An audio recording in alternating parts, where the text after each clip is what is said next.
CBSE class 12 maths हमारा chapter है integration और हम सीबीएसई के प्रीवियस ईयर क्वेश्चंस कर रहे हैं। हमारा पार्ट है डेफिनेट इंटीग्रेशन और उसमें भी हम पढ़ रहे हैं प्रॉपर्टीज़ ऑफ डेफिनेट इंटीग्रेशन। अगला क्वेश्चन है क्वेश्चन नंबर 151 इवैल्यूएट। तो हमें इस इंटीग्रल को इवैल्यूएट करना है। यह क्वेश्चन ऑल इंडिया 2017 में 4 मार्क्स का आया था। एक बार आप इस क्वेश्चन को ट्राई करिए, फिर हम लोग आगे बढ़ते हैं।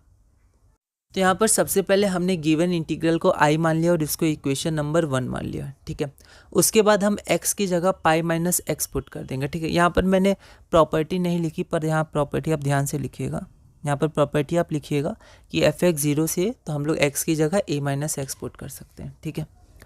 तो यहाँ पर पाई माइनस एक्स पुट कर दिया, यहाँ भी x है तो पाई माइनस एक्स, dx को dx रहने देंगे, है ना, क्योंकि प्रॉपर्टी में dx में कुछ पुट नहीं किया है।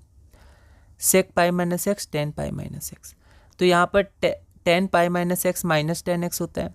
Sec pi minus x second quadrant में आ जाएगा, ठीक है। तो माइनस, ये भी माइनस, तो माइनस बाहर निकाल सकते हैं और ये दोनों कैंसिल हो जाएगा, ठीक है। तो वापस से हमारा वही हो जाएगा, प्लस में आ जाएगा दोनों, ठीक है। इसको इक्वेशन 2 माना। अब हम इन दोनों को प्लस कर देंगे, तो 1 + 2, तो LHS में अपना i + i 2i हो जाएगा और RHS में हम इन दोनों को प्लस कर देंगे, ठीक है।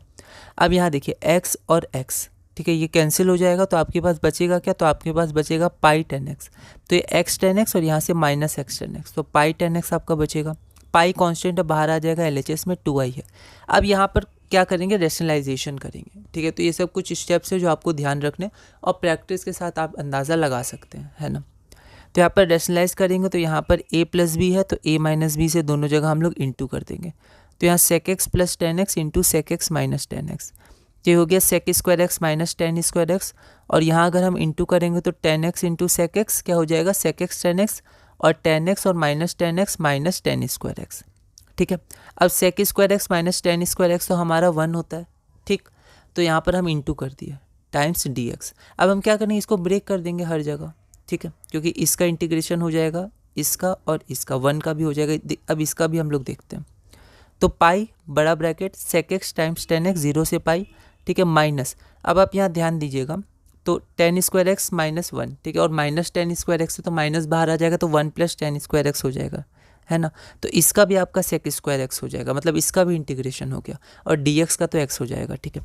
अब यहाँ पर sec x टाइम्स 10x का इंटीग्रेशन sec x होगा, 0 से पाई अलग अलग किया है, फिर minus sec square x times dx 0 से पाई, और x का इंटीग्रेशन हो चुका है तो लिमिट 0 से पाई, ठीक है। अब यहाँ पर पहले हम लोग पाई डालेंगे तो sec पाई, फिर 0 डालेंगे minus sec 0। sec square x का इंटीग्रेशन 10x होगा 0 से पाई, और x का तो हो चुका है, तो x की जगह पहले पाई डालेंगे और माइनस फिर 0 डालेंगे, ठीक है। तो ये हमारा हो गया। अब आगे बढ़ते हैं। sec पाई हमारा क्या हो गया, -1। cos पाई -1 होता है, उसका उल्टा -1, ठीक है। cos 0 1 तो sec 0 भी 1, तो -1 -1, ओके। माइनस 10 पाई माइनस 10 0, तो 10 पाई माइनस 10 0 और प्लस पाई पाई माइनस 0 पाई, ठीक है, पाई माइनस 0। अब देखिए यहाँ पाई है, ये -2 हो गया, ये 10 पाई 0 10 0 0 और यहाँ पर पाई बचा, तो ये हो गया -2 प्लस पाई, ठीक है। तो ये हो जाएगा पाई, -2 प्लस पाई को लिख सकते हैं पाई -2। और ये किसकी वैल्यू थी, 2i की वैल्यू थी। ये सब छोटी छोटी चीज़ें हमें ध्यान रखनी है, वरना हम लोग फिर गलती कर सकते हैं छोटी छोटी चीज़ों में। जैसे 2i की वैल्यू थी, पर हमें i की वैल्यू चाहिए, तो i की वैल्यू क्या हो जाएगी, 2 को उधर ले जाएंगे तो π/2 इंटू पाई -2, ठीक है।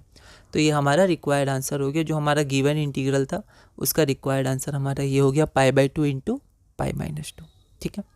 अगला क्वेश्चन है question number 152, evaluate this integral. तो इस इंटीग्रल को हमें इवेल्युएट करना है। ऐसा एक सिमिलर क्वेश्चन बाद में भी आएगा, है ना, इसी पे। तो एक बार आप इस इंटीग्रल को इवेल्युएट करिएगा, ठीक है, एक बार आप ट्राई करिएगा। फॉरेन 2016 में 4 मार्क्स का है। एक बार आप इस क्वेश्चन को ट्राई करिएगा, अगली वीडियो में हम इसे सॉल्व करेंगे।